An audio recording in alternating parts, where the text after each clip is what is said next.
Quelque chose a commencé à changer sans annonce ni signal clair. Pourquoi tant d'hommes ont-ils commencé à sentir que quelque chose ne collait plus? Pourquoi des scènes qui semblaient autrefois normales provoquent-elles maintenant un malaise? Et comment une relation peut-elle se transformer lentement en un jeu où l'on perd toujours sans en comprendre les règles? Il y a quelque chose d'encore plus inquiétant. La clarté n'arrive pas avec un conflit. Elle arrive quand on commence à observer. Reste jusqu'à la fin, car comprendre ce schéma change totalement la façon de voir les relations modernes. Cela n'arrive pas du jour au lendemain. Il n'y a pas de dispute concrète ni de moment dramatique qui marque le début. C'est plutôt une petite sensation répétée qui commence à apparaître dans des situations quotidiennes. Quelque chose en toi observe une scène familière et, pour la première fois, ressent un malaise. Avant, tu ne le remarquais pas. Maintenant, si. Des conversations qui semblaient normales commencent à paraître étranges. Des attentes que tu considérais comme acquises commencent à sembler déséquilibrées. Ce n'est ni de la colère, ni un rejet immédiat, mais une sorte de distance intérieure qui t'oblige à regarder avec plus d'attention. Cet éveil commence souvent quand l'effort ne semble plus réciproque. Quand tu commences à percevoir que c'est toujours toi qui t'adaptes, qui explique, qui essaie de maintenir la stabilité émotionnelle. Au début, tu le justifies. Tu penses que c'est une phase, que toutes les relations ont des hauts et des bas. Mais la sensation persiste. Tu commences à remarquer des schémas, des disputes qui se terminent de la même manière, des conversations où tu finis par te sentir coupable sans trop comprendre pourquoi, des attentes changeantes qui semblent impossibles à satisfaire. Et le plus déconcertant, c'est qu'extérieurement, tout semble normal. Il n'y a pas de signes évidents de crise. Juste une fatigue silencieuse qui grandit peu à peu. Une voix intérieure qui dit que quelque chose ne colle pas, même si tu ne sais pas encore l'expliquer. Ce moment marque le début du changement de perception. Tu arrêtes de réagir automatiquement et tu commences à observer. Et quand tu observes, tu commences à voir des contradictions que tu ignorais auparavant. Car le problème ne réside pas toujours en une seule personne. Parfois, il réside dans les dynamiques qui deviennent invisibles tant qu'on les vit. Et plus la clarté apparaît, plus il devient difficile de regarder la relation avec les mêmes yeux. C'est le début de l'éveil silencieux. Et l'étape suivante arrive quand tu commences à remettre en question les standards que tu acceptais auparavant sans réfléchir. Quand on commence à observer avec plus de recul, les premières choses qui apparaissent sont les contradictions. Des situations qui semblaient normales auparavant paraissent maintenant différentes. Des règles qui s'appliquent à toi, mais pas toujours de l'autre côté. Des attentes qui changent selon le moment. Au début, tu essaies de ne pas y accorder trop d'importance. Tu te dis que tout le monde est complexe, que les relations demandent de la flexibilité. Mais plus tu analyses, plus tu remarques un schéma. L'équilibre n'est pas le même pour les deux. On attend de ta part une compréhension constante, mais quand tu as besoin de la même chose, la réponse est différente. Tes erreurs restent gravées longtemps, tandis que celles de l'autre côté sont rapidement justifiées. Petit à petit, tu commences à sentir que tu joues à un jeu dont les règles changent sans prévenir. And that feeling generates an awkward question. Est-ce vraiment injuste ou est-ce simplement que tu n'avais jamais regardé avec clarté? L'esprit cherche à trouver des explications. Peut-être devrais-tu faire plus d'efforts. Peut-être exagères-tu. Mais le malaise continue de grandir, car il ne s'agit plus d'un moment isolé, mais d'une séquence répétée. Tu commences à remarquer que certaines conversations ne cherchent pas à comprendre, mais à gagner, que certaines disputes se terminent par la même conclusion, peu importe ce que tu dis. Et le plus curieux, c'est que plus tu essaies de t'expliquer, plus tu t'éloignes de ce que tu voulais exprimer à l'origine. La clarté ne vient pas comme une révélation intense, elle vient comme une accumulation de petits détails qui, unis, forment une nouvelle image. Tu ne réagis plus seulement par émotion, tu commences à analyser la dynamique complète. Et quand ce regard change, le récit que tu te racontais sur la relation change aussi. Car l'étape suivante du schéma apparaît quand une personne contrôle l'histoire émotionnelle et que l'autre commence à la remettre en question. L'une des choses les plus déconcertantes arrive quand tu commences à remarquer que l'histoire de la relation n'est pas la même pour les deux. Non pas parce que quelqu'un ment ouvertement, mais parce que le récit émotionnel se construit à partir de perspectives différentes. Avec le temps, certaines disputes semblent toujours tourner autour du même point. Tu finis par être celui qui doit expliquer, justifier ou demander pardon. Même quand tu essaies d'exprimer ce que tu ressens, la conversation se déplace vers la souffrance de l'autre côté. Petit à petit, ton expérience perd de la place. Tu commences à sentir que tes émotions ne collent pas avec l'histoire. Le schéma de victimisation apparaît de manière subtile. Il ne se présente pas comme une stratégie consciente, mais comme une façon constante d'interpréter les conflits. Chaque problème se termine par un récit où une partie souffre davantage et l'autre doit compenser. Et sans t'en rendre compte, tu adoptes un rôle fixe dans cette histoire. Tu deviens celui qui doit comprendre, celui qui doit céder, celui qui doit réparer. Au début, tu le fais par amour, ensuite par habitude, et enfin, pour éviter le conflit. Le plus difficile est que cette dynamique déforme la réalité émotionnelle. Tu commences à remettre en question tes propres perceptions. Si tu exprimes un malaise, on dirait que tu attaques. Si tu gardes le silence, tu as l'impression de t'effacer. Le changement de récit ne se produit pas en un seul moment. Il arrive graduellement, jusqu'au jour où tu te rends compte que la version de la relation qui se répète ne ressemble plus à ce que tu as réellement vécu. Ce moment génère un mélange étrange de clarté et de fatigue. Car quand tu vois le schéma, tu ne peux plus l'ignorer. Mais tu ne sais pas encore non plus comment le changer, sans provoquer plus de chaos. Et au milieu de cette tension apparaît un autre élément qui complique encore tout. La recherche constante de validation externe, la comparaison et le fantasme qu'il existe toujours quelque chose de mieux en dehors de la relation. Et cette dynamique transforme la façon dont la réalité est perçue. Avec le temps, tu commences à remarquer un autre changement plus subtil. L'attention n'est plus totalement à l'intérieur de la relation. Des comparaisons constantes apparaissent, des références externes, la sensation qu'il existe toujours quelque chose de mieux quelque part, en dehors de ce que vous construisez. Cela ne s'exprime pas toujours de façon directe. Parfois, ce sont des commentaires anodins, de petites observations sur d'autres personnes, ou une énergie qui transmet une insatisfaction permanente. Comme si la réalité n'était jamais suffisante parce qu'il y a toujours un fantasme plus attrayant qui attend ailleurs. Cela crée une pression silencieuse. Tu as l'impression de devoir rivaliser avec quelque chose que tu ne peux pas voir clairement, avec des attentes changeantes qui semblent se nourrir d'images externes, de validation sociale ou d'idéaux impossibles à atteindre.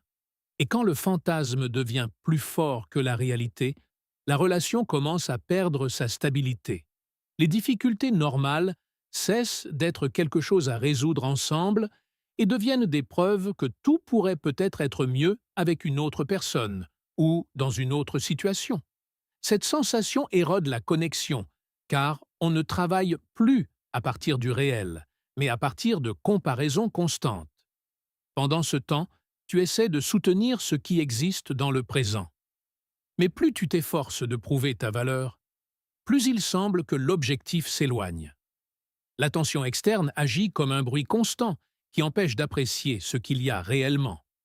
Et peu à peu, la dynamique devient plus fragile. Le plus difficile est que tu commences à te sentir continuellement évalué, comme s'il manquait toujours quelque chose pour atteindre un standard invisible. Et quand cette pression se combine avec des disputes émotionnelles, l'étape suivante du schéma apparaît. La culpabilisation constante et une réalité de plus en plus déformée. Car quand le récit ne se base plus sur des faits clairs, la perception commence à changer. Au fil du temps, les disputes commencent à sembler différentes. Elles ne ressemblent plus à des conversations pour se comprendre, mais à des processus où le résultat est presque toujours le même. Tu finis par te sentir responsable de quelque chose, même si tu es entré dans la conversation avec une autre intention. La culpabilisation constante n'est pas toujours directe. Parfois, elle apparaît sous forme d'insinuations, de souvenirs sélectifs ou de phrases qui te font douter de ta propre perception. Tu commences à te dire « peut-être ai-je mal réagi »,« peut-être ai-je exagéré »,« peut-être aurais-je dû faire autrement ?» et petit à petit, la confiance en ta propre version des faits s'affaiblit. C'est ce qui génère la distorsion de la réalité.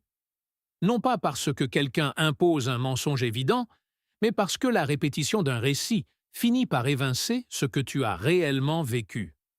Chaque dispute réécrit un peu l'histoire. Tu essaies d'expliquer tes émotions, mais le focus revient sans cesse sur tes erreurs. Le passé est rouvert quand cela arrange. Tes intentions sont interprétées avec suspicion, alors que tu continues d'essayer de clarifier ce que tu as voulu dire. Le problème est que plus tu te justifies, plus tu te sens piégé, car la conversation cesse de porter sur le présent et devient une bataille pour l'interprétation correcte. Et sur ce terrain, tu finis toujours épuisé. Tu commences à sentir que tu dois peser tes mots pour éviter d'être mal compris, que n'importe quelle petite erreur peut devenir une preuve supplémentaire contre toi. Cette tension constante crée une fatigue émotionnelle profonde. And the hardest part is that respect begins to erode silently. Il n'y a pas de moment exact où il disparaît. Tu remarques simplement que tu ne t'exprimes plus librement, que tu agis plus par précaution qu'avec authenticité. Quand tu en arrives là, la relation ne ressemble plus à un espace sûr, mais à un champ où tu dois défendre ta version de la réalité. Et cette usure mène inévitablement à un état de chaos émotionnel. Car quand la clarté se perd, l'équilibre interne se perd aussi. Quand la tension devient constante, la relation commence à ressembler à un terrain instable. Un jour, il y a de la proximité, le lendemain de la distance. Un moment semble plein de compréhension, et peu de temps après, le conflit revient. Ces montagnes russes émotionnelles créent le chaos, car on ne sait jamais exactement où l'on en est. Et au milieu de ce chaos, apparaît un problème silencieux. La responsabilité émotionnelle n'est plus équilibrée. Tu commences à sentir que ta tâche principale est de maintenir la stabilité. Tu essaies d'anticiper les disputes, d'adoucir les réponses, d'éviter les sujets sensibles. Sans t'en rendre compte, tu deviens le régulateur émotionnel de la relation. Mais personne ne peut tenir ce rôle indéfiniment. La fatigue s'accumule. La frustration grandit. Et même si tu continues d'essayer d'agir avec calme, quelque chose à l'intérieur commence à s'en ressentir. Car maintenir la paix au prix de sa propre clarté finit par générer une déconnexion avec soi-même. À ce stade, le respect commence à s'éroder. Pas toujours par des insultes ou des conflits ouverts, mais par de petites dynamiques répétées. Ne pas se sentir vraiment écouté, percevoir que tes limites ne sont pas prises au sérieux ou que tes besoins passent au second plan. Le respect ne disparaît pas d'un coup, il s'use petit à petit. Et quand le respect s'affaiblit, le lien change de nature. Il ne s'agit plus de partager une croissance, mais de survivre émotionnellement à la dispute suivante. Les conversations ne cherchent plus de solutions, elles visent à éviter les dégâts. Le plus difficile est que les deux personnes peuvent se sentir épuisées en même temps, chacune convaincue de bien faire. Mais quand le chaos devient la norme, la connexion profonde commence à disparaître. C'est là qu'arrive un moment clé, un retrait silencieux. Pas forcément physique, mais émotionnel. Tu commences à garder plus de choses pour toi, à moins parler, à choisir le silence parce que discuter ne semble plus utile.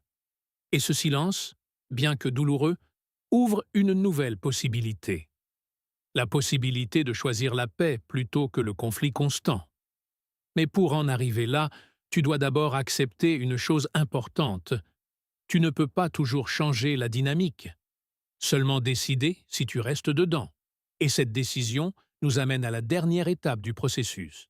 Le retrait n'est pas toujours un geste dramatique. Parfois, il commence en silence.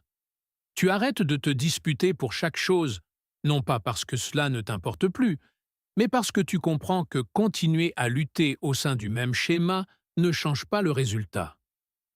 Tu parles moins, tu observes plus, et dans cet espace silencieux apparaît quelque chose que tu n'avais pas ressenti depuis longtemps. La clarté. Tu commences à voir la relation sans l'urgence émotionnelle qui brouillait tout auparavant. Tu n'essaies plus de convaincre, de corriger ou d'expliquer constamment. Tu reconnais simplement ce qui est. Cette clarté amène une question inévitable. Suis-je en paix, ici? Quand la réponse commence à pencher vers le non, le besoin de retrouver sa dignité émotionnelle surgit. Non par orgueil ni par punition, mais par respect pour soi-même. La dignité apparaît quand tu décides que ton bien-être ne peut pas toujours dépendre de l'évolution d'une dynamique que tu ne contrôles pas. Le retrait émotionnel ne signifie pas haïr ni blâmer.